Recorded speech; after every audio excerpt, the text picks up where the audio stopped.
भावातिरेक को हम अपनी क्रियाशीलता का एक विशिष्ट रूपांतर मान सकते हैं, जो एक ही क्षण में हमारे संपूर्ण अंतर्जगत को स्पर्श कर बाह्य जगत में अपनी अभिव्यक्ति के लिए अस्थिर हो उठता है। पर बुद्धि के दिशा निर्देश के अभाव में इस भाव प्रवेग के लिए अपनी कितने दीर्घकाल से अपनी व्यापकता की सीमाएं खोज लेना कठिन हो जाता है। अतः दोनों का उचित मात्रा में संतुलन ही अपेक्षित रहेगा। कवि ही नहीं, प्रत्येक कलाकार को अपने व्यक्तिगत जीवन की गहराई और समष्टिगत चेतना को विस्तार देने वाली अनुभूतियों को भावना के सांचे में ढालना पड़ा है। हमें निष्क्रिय बुद्धिवाद और स्पंदनहीन वस्तुवाद के लंबे पथ को पार कर कदाचित फिर चिर संवेदन रूप सक्रिय भावना में जीवन के परमाणु खोजने होंगे, ऐसी मेरी व्यक्तिगत धारणा है। कविता के लिए आध्यात्मिक पृष्ठभूमि उचित है या नहीं, इसका निर्णय व्यक्तिगत चेतना ही कर सकेगी।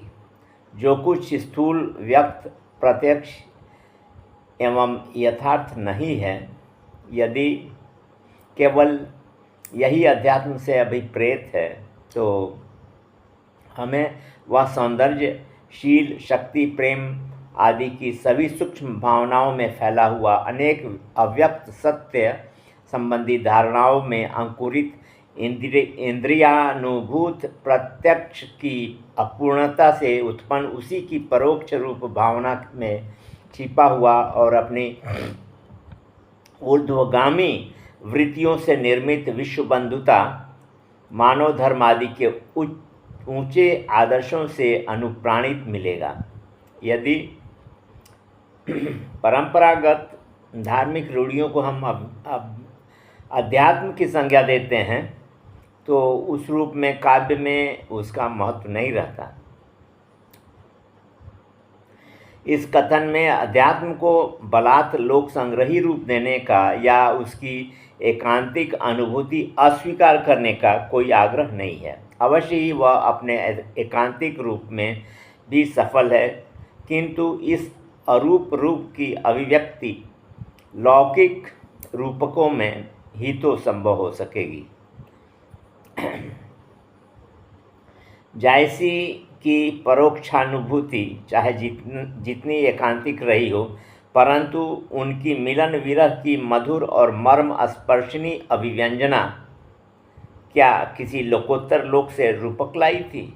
हम चाहे आध्यात्मिक संकेतों से अपरिचित हो, परंतु उनकी लौकिक कला रूप सप्राणता से हमारा पूर्ण परिचय है। कबीर की एकांतिक रहस्यानुभूति के संबंध में भी यही सत्य है।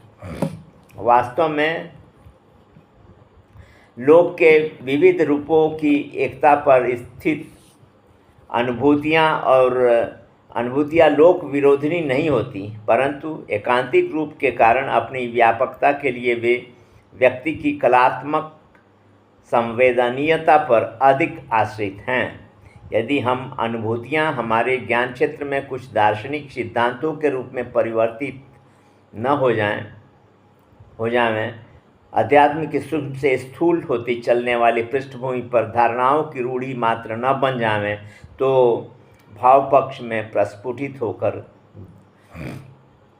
जीवन और काव्य दोनों को एक परिष्कृत और अभिनव रूप देती हैं। शेष अगले अंक में।